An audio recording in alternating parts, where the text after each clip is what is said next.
Greetings and welcome to this week's episode of UC Weekly News. I'm your host, David Danto, and I have the AI chefs with me again as we're bringing this episode to you, posting it. This is the week of the CEDIA Expo, which is taking place again this year in Denver. Last year it's going to be in Denver for a while. It'll be in Vegas next year. This is where residential and some commercial exhibitors show some of their higher technology and the kind of things you'd see at half of ISE when you get to Barcelona, which we'll be at in February. The IMCCA is a proud exhibitor there and bringing you Kieller and David Maldow, the AI chefs, in a slightly different arrangement this year. So before we get into all of that, let me ask you guys to introduce yourself. David, why don't you start? Tell everybody who you are, what you do.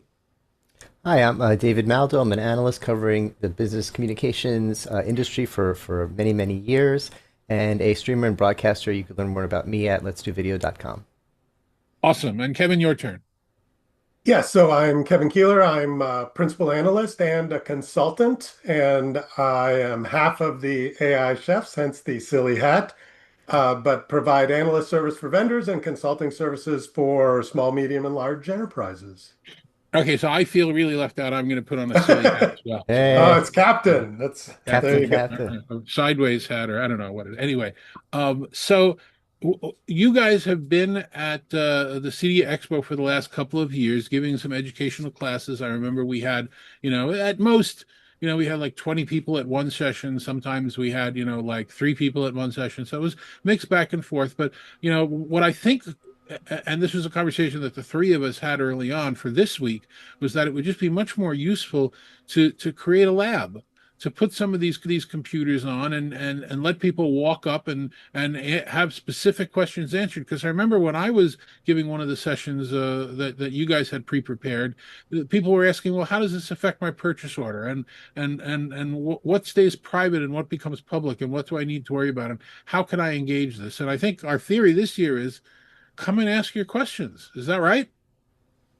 Yeah, no, absolutely. And I think that, David and I spend a tremendous amount of time playing with all of the different AI tools. So, and we're going to have all of them in the IMCCA booth, multiple laptops. You're going to be able to get at some hands-on stuff. And so two things. Yeah, absolutely ask questions that you have, but we'll be able to show you if you want to try something in Gemini and Claude and Copilot and ZoomMate and, all the different tools and see how they work. So I really would encourage people, bring your questions. If you want to try a prompt, I figure we're going to learn together because every week David and I learn new things in preparing for the AI Chef Show and then creating some recipes, which are what we call, AI tips to help your business get better. Yeah. And for me, there's two parts of it. There's, the fact that anyone can come up to the lab and say, oh, I want to see how this works on Claude, and I want to see how this works on ChatGPT, and try out the different things, and ask us questions and get some of our tips. But I want to see what you do. I think of this, to use a food analogy, we could easily have a little pizza kitchen, and you can order a pepperoni, and you can order our special, and you can order our mushroom. Or we could have a make your own pizza kitchen, which is kind of what we have here, where we put out all the ingredients and we say, let's see what you can create. And I want to see you come up to our lab. And because a lot of times I get stuck in my own habits and I have my own way of asking Claude to help me build a web page, or asking Gemini. I want to see what y'all do. So again, I take 1,000 words to say what Kevin says in one sentence. Let's learn together. It's going to be fun. I'm using AI probably not as much as you guys are, but I'm using it quite a bit. And one of the things that I've noticed is when I start to get into a situation with one of the large language models that's frustrating, I go to another large language model sometimes to resolve it. A great example is when I author some pieces, and help use ChatGPT as an editor for me. I find that if I say, all right, well, we've finally ninth revision, we've got that where I want that, give me a graphic. It usually hiccups on graphics, at which point I'll probably go to Gemini and say, Gemini, make this graphic for me. And that's something that I had to learn by myself. No one was teaching me that this engine is better for this and this engine is better for that. And I'm assuming that's the kind of things that your recipes are discovering. Yeah, that's exactly the kind of thing that we cover. And not only do we cover the fact that you need to do this, we cover how to do it. I also realize that Gemini does makes better graphics for me, or I don't say better. I prefer the graphics that Gemini Nano Banana, they don't call it anymore, but I love saying it. Nano Banana makes for me from other tools. But it's so if I'm working on ChatGPT on a project, I'm making a big proposal, da da da. When I get to the point with the graphic, I could say ChatGPT make me the graphic, or I could, like you say, go over to Gemini and say, Hey Gemini, I need to make a graphic. But what I do, and this is the kind of thing you see on the AI chefs, is I say, ChatGPT, I want to make a graphic for this, but Gemini does it better than you. Give me the prompt to give Gemini. Sit back and relax. ChatGPT gives me this massive, crazy, amazing prompt. Cut and paste it into Gemini. Gemini gives me exactly what I want. I've been doing some data analysis that arguably is so complicated, I can't tell if the wonderful Excel spreadsheet that AI creates. I mean, it looks beautiful, and I can't tell if it's right or not. So it's like the only way, and I don't know what this says about humanity, but things get so complicated that the only way I can validate that it's correct is to get another AI to validate it. And often what I do is do it in several AIs and then ask another AI and say, hey, here's three different spreadsheets. Are there any material differences between them? Because quite frankly, they all look perfect to me. But I just did one yesterday where one got it totally wrong. It just had made a mistake. And I could have given this to an executive and said, here's the results. And it was totally the opposite. Like this year is better, but in truth, in this category, this year was substantially worse by like 11,000, 1100%. So I think using multiple AIs and understanding which AI to use and how to use AIs to validate themselves definitely are kind of things that we cover in some of the recipes. And the other thing I wanted to say is there's lots of, media that attends CEDIA. That kind of rhymes. And so I've sent out, some personal notes to some of the people because, this is in the learning mode together. Would love if you're at the show, special shout out to any of the registered media, drop by the booth because I would love to have a conversation on how AI is impacting your content creation, right? Because, David Danto, you spoke about, how you use it. So I'd love to hear from other media professionals because I think we're all learning together and there's lots of tips and tricks that hopefully we can share with each other. Kevin, do the services that at least at some point purported to aggregate various LLMs, do they help solve that cross-checking problem or not really? I mean, I'm thinking about, Zoom's services. I'm thinking about Microsoft's Copilot. They all claim to say that they're connected to more than one. Do they do any cross-checking amongst the LLMs when you ask it a question? I'll say that they do, and so pretty much everybody's moved to this federated model. When Microsoft started, they had this huge investment in OpenAI, ChatGPT, so that was their go-to. But now even they've expanded it to use Claude, Anthropic, and all the vendors are also trying to reduce their costs because using AI is expensive, hence all the consumption billing, which we can talk about in detail if you have questions about that.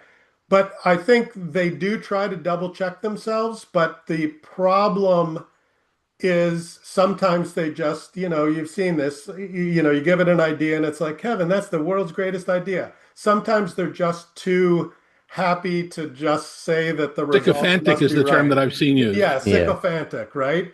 So I think they're all trying to double check and they're definitely reducing hallucinations. But I think that as things get more complicated, you talked about writing. I think saying, hey, you write it, now compare and contrast, because a lot of times that gets to the heart of, oh, why is there a difference? And then you go and dive deeper in that But particular area. but back to Dave's question of does this federated approach work? I don't think so yet. There's the ideal and Short answer. reality. And Yeah. I'm a fan of the federated engines. I'm a big fan of ZoomMate, which is exactly that. Ideally, the way it should work is if I'm using a Copilot or if I'm using a ZoomMate, if I ask it to do code, it uses Claude. Claude's great at code. It'll use Claude. If I ask it for an image, it uses Gemini. Gemini will use the image. It should be the best of everything. It should solve the problem, like you said. I'm using the federated. I just ask ZoomMate for everything. It does everything, or Copilot, or whatever federated. In reality, my experience, it's another LLM, and it has just like I said, ChatGPT is good at some things, Gemini is Right. good at some things, Claude is good at some things, ZoomMate is good at some things, Copilot is good at some things. In reality, it's another LLM. It's good at some things, it's not good at other things. Maybe federated will get there. Maybe it'll get there soon. Things are happening quickly. I love the idea because yeah, I'm using five LLMs every day. Sorry for yelling. I'm using five LLMs every day. It's crazy. I would love to just use federated. If you think about the CEDIA Expo in general, I'm sure we'll have people from the Denver area and people who traveled into it talking to you, but you're also going to get a lot of the exhibitors coming up to you. And the exhibitors are typically small to medium businesses, not all of them. We'll have some large ones. Crestron's going to be there, a few other large companies will be there, but Yeah. there'll be a lot of integrators who work in the residential and some in the commercial space that maybe have 5 people as employees, maybe have 100 people or 1,000 people, but they're still on the small side. And what they want to do is they want to figure out all of these break evens, like which engine should I use for what, or what should I be Yeah. paying for, or what's not really ready yet. And I'm assuming that's the kind of advice that you'll be giving them when people give you the real world scenarios. You'll be able to tell them, based on where we are today in a fluid and changing market, here's your optimal situation. Yeah, I certainly hope so. And like so for example, like we did an analysis recently of like an RFP bid response. Like, okay, I'm a small business, should I bid or should I not? And if I bid, what are some of the risk areas? That's a great thing for a small business to be able to evaluate because sometimes these are quite complicated and you don't want to make a poor commercial mistake, right? But different LLMs do better or worse. And, maybe this is where you pay for the higher level because, maybe it's a couple $100,000 decision, in terms of whether you enter an RFP or not, right? So, yeah, so absolutely. And we're going to be walking around, hence the hats. We're going to be walking around on the show floor. So if you're, kind of chained to your booth, we're going to stop by and say hi. And this year, because last year people kept saying, "Well, chef's hats, do you have something? Do you have something to eat?" And so we've got some Skittle samplers, AI chef produced Skittle samplers that we can hand out. So if you see us, you can ask us questions, but you can also get some free Skittles as well. So there you go. Awesome. If they That haven't melted in transit. If they haven't, You come on. raised something that I hadn't even really considered because I've heard from integrators over a very long career that responding to an RFP or even responding to an RFI, which unfortunately is even worse because there isn't necessarily even a pot of gold at the end of that journey. But Right. responding is very complicated. It usually takes multiple days or weeks and multiple pages. And I assume that if my key differentiator in the market in responding to an RFP is I've got staff a block away, and we're all skilled up on this particular brand and model that you want. And here are the 5 or 6 other things that I'm writing myself or talking out loud myself because they're my differentiators. Put all of those things into an RFP, and then all the other stuff, just answer it yourself. I don't care. I mean, I assume that would cut the process from weeks down to maybe an hour or two. And again, you have to review the work. You Yeah, can't. yeah, Oh yeah. absolutely. Yeah, yeah, yeah. And I think, yeah, you're right. And one of the other things is, you get the RFP and then, it's sometimes really complicated. And then the vendors often have a session where you can go ask questions. But it's like, one of the things that we do is we use the LLMs to say, hey, what are the questions? Are there any, kind of conflicts? And a lot of times in the documents that the vendors put together, there was one that was like a migration to Teams. That's one of the things Enable UC does a lot of is helping organizations plan and migrate from, let's say, an older telephony to Microsoft Teams phone. And in this RFP, there was a whole bunch of numbers and they didn't always agree. So when you get a chance to ask the question, I don't know, is there 500 desk phones or 700 desk phones? Is call recording in or out? And that's great because I'll tell you, reading through, whatever it was, 67 pages, I didn't notice the discrepancies, but an LLM in 15 seconds said, "Hey, you better ask about this because they say both things," right? So yeah, there's a lot of things that I think small businesses, can use, and we're big on experimenting, and we're happy to share some of the things we've learned, but I think we're also going to learn together, and we're super excited to hear great ideas on how people are using AI in their business. Yeah, and Dave, one of the other ones that I wanted you guys to kind of to comment on and talk about is that, and in our business, but I think in all businesses, we, at least once every couple of weeks, certainly a few times a month, get NDAs that we're asked to sign from manufacturers, from other companies, from possible employers. And the first thing I do, I don't even read them anymore. I drop the NDA into an LLM, typically ChatGPT, and I say, I have no problem signing a mutual NDA with this company in principle, but are there any things in here that are other Mm. than just the standard that I should look at? And it's excellent at giving me two, three, 4 points saying this is out of the ordinary and that's out of the ordinary, and you should ask about this, and I have a question about that. And I might just sign it anyway because I don't particularly care, but at least I somebody else pointed out to me where the issues might be, as you point out, Kevin, a lot faster. So Dave, do you guys do any of that? I mean, have you looked at specifically some of these boilerplate documents and recommended how AI fixes them or speeds up the process with them? Sure, sure. Anything like that. Anything that I feel like this isn't why I got into this business. I didn't get into this business to read an NDI, to make sure, and I didn't, or to the RFP to read a 700-page RFP and go through all this the stupid stuff in it. That's not why, I got into this business. If you're selling phones, it's to sell phones, right? If it's to make videos, it's to make videos.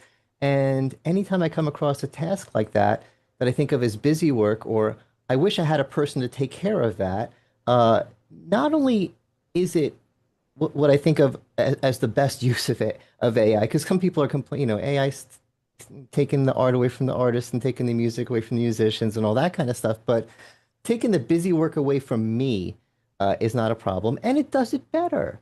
It's going to find the things in the Yeah. NDA that I might not find, even though I'm supposed to be good at reading contracts and everything. I'm just not interested enough to.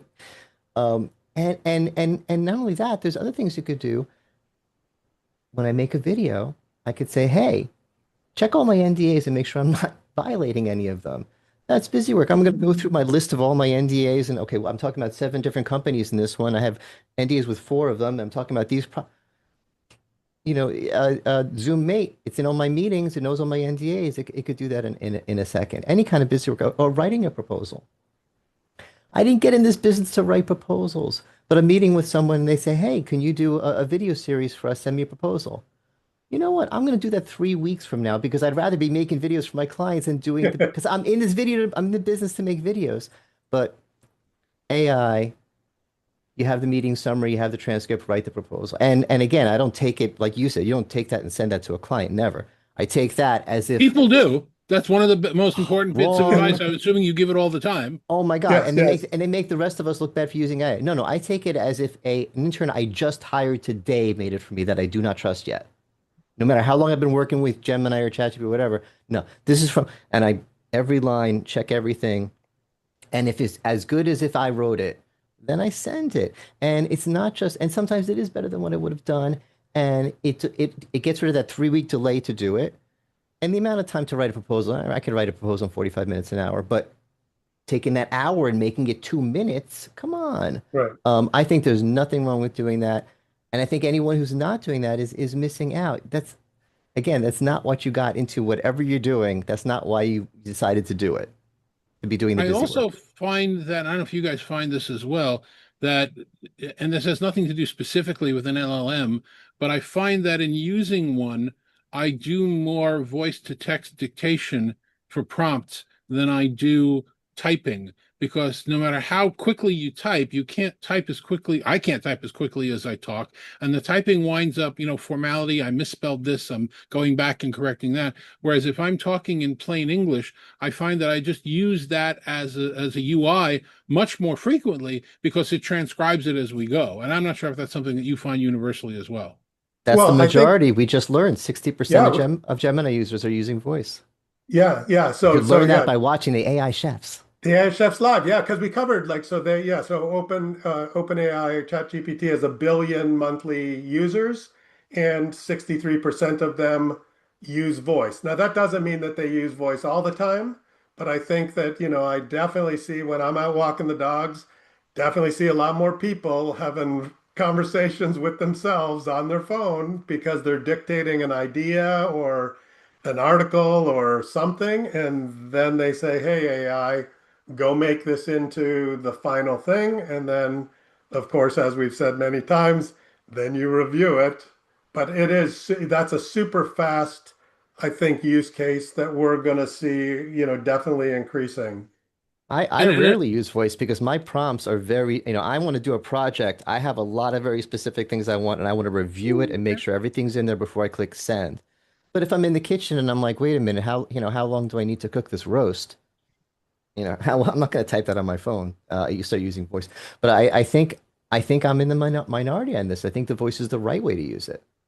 if when I find myself sitting here in my shop at my office where I've got like 9 screens and 3 computers and all the rest of it, if I'm working on a project that I'm not done with, I can then, when I have to leave and go upstairs to make dinner for the family or do something else, I can take that same conversation on my mobile and continue to work with it and say, I don't like this, I like that, switch that, have we added this? And again, so that's not so much AI as it is cloud, but that's one of the other built-in features of using a large language model that you can kind of take it with you and just keep going. Yeah, yeah, absolutely. And I think here's the good thing this year.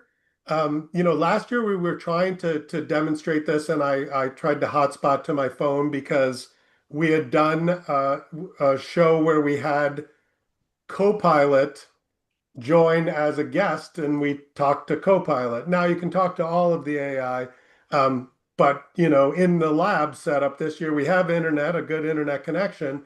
So if you Fingers haven't, are crossed on that one. well, okay, there you go. The We'll plan have is an that. internet connection. We hope it'll be a good one. So, but I think that if you haven't tried talking to them, we're gonna, we'll set you up and you can try it because it's gotten to be where the latency is sufficiently low that if you're having outside of just dictating to it, if you want to have this back and forth conversation, it truly feels like you're talking to a person.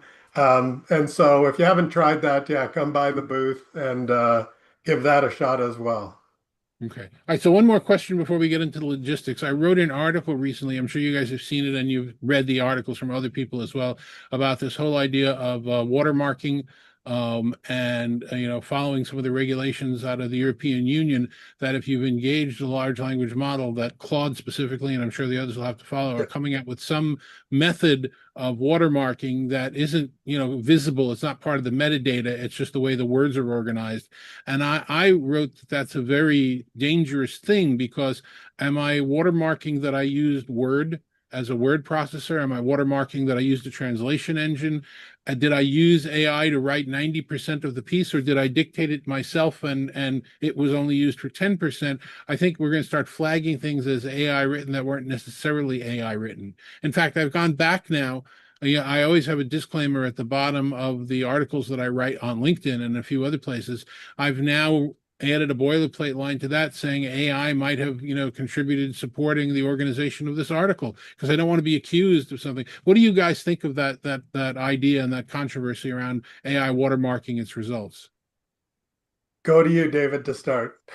Well, first of all, if Claude is going to have a watermarking system where they autograph everything with their own signature, they should call it a Claudograph system.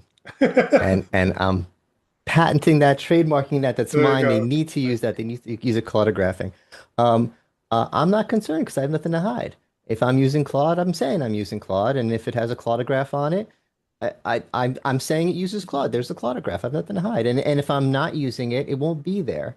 There is a thing that of the false flags. Uh, I produce a show for a host, Gareth Glazier, and he's very prolific writer, very well respected in his industry. And somebody took his last article and put it in an AI detector, and it said like 96% positivity that this was written by AI. And I know Gareth, and he didn't. He loves AI. He has an AI company. He's not anti-AI, but he writes his own stuff. He did not use AI for that, and he was livid about it. He was insulted. So the false positive thing, and also they added the AI slot button to LinkedIn. It's already been clicked like a gazillion times. People just love to, there are AI haters out there, and they really love to. I see it. I saw an AI. They're using an AI menu at this restaurant. I'm not going to eat here. So the whole, you know, people out to get AI false. I'm not worried because I think I'm using it legitimately. I'm not ashamed of my AI use. I'm fine. Claudigraph all my use. Okay. Yeah, yeah. So, Kevin? so okay. So here I'm gonna do this really, really short, hopefully, because we had a whole AI Chefs live show where we delved into this. So the net is if it's slop, it's slop. It doesn't matter if it was created by a human or created by AI. We should all be anti-slop. There should not be an Yes. AI slop button. It should just be slop. This is crappy content. Get rid of it. I don't care who created it. The same That's thing. essentially what I use the button for. AI is Right. irrelevant. Right. And so now, because there's lots of stuff in the press, yeah, there could be false flags things. And, is it grammar checking, spell checking, Grammarly, what constitutes AI? If you want, and go to the Anthropic site and read the details of how this works. And then if you It's really are cool. keener like me, you dive into the research paper called SynthID, which is how they do the watermarking. It is super fascinating. And So in cool. fact, that you can get rid of 25%, 50% of the words in a longer piece, and it still properly detects that it was created. All the watermarks, though, are unique to the individual AI. So Claude can detect if it was written by Claude. It can't detect if it was written by ChatGPT. But the Synth ID research paper, brilliant people came up with this. So the research is brilliant. How probably it'll be implemented, that'll be to the fault of the frailties of humans, right? But anyway, it was What a cool technology. I'm reading this thing that Kevin found, and I'm like, I don't really even care about the whole thing, but this is so cool how they it came is up cool. with it, the science behind it. It was really cool how they made it work. Yeah. All right, gentlemen. So, short answer, rapid answer period of this. If somebody wants to watch what the AI chefs do online, where do we go? AIchefshow.com. One word, AI chefs show. Chefshow.com. Okay, got And that. you'll see all of we've got like, I don't know, 70 plus. It's like, I don't know, it's a 100 lot. now. It's a whole menu of all of our recipes in different topic areas. So all in one place. Awesome. CEDIA Expo takes place from September 2nd, Wednesday, through September 4th, Friday. You guys are going to be there the 2nd and the 3rd. I'm going to be there with you, and then I'm going to cover the morning of the 4th. So it will be a little bit more leftovers Friday morning than it will be talking Uh, to you guys, but we'll get through that. Somebody wants to reach out to you personally, Kevin. How do they do that? yeah, Kevin Kieller, LinkedIn. You can see all the different hats I wear. Okay. Yeah. And David? Same thing. David Maldow on LinkedIn. Okay. Kevin and David, this is going to be a great week. I'm going to love seeing you and love seeing all of you. Hopefully, you'll be able to make it to the downtown Denver Convention Center. It's the one with the big blue bear. I'm told that the construction in the area is finished. I'm keeping my fingers crossed that's true because it was really a mess. Thanks very much for watching. Next week's show, we will have highlights of what we saw and felt and dealt with at the CEDIA Expo. And until then, have a great week. We'll see you next week.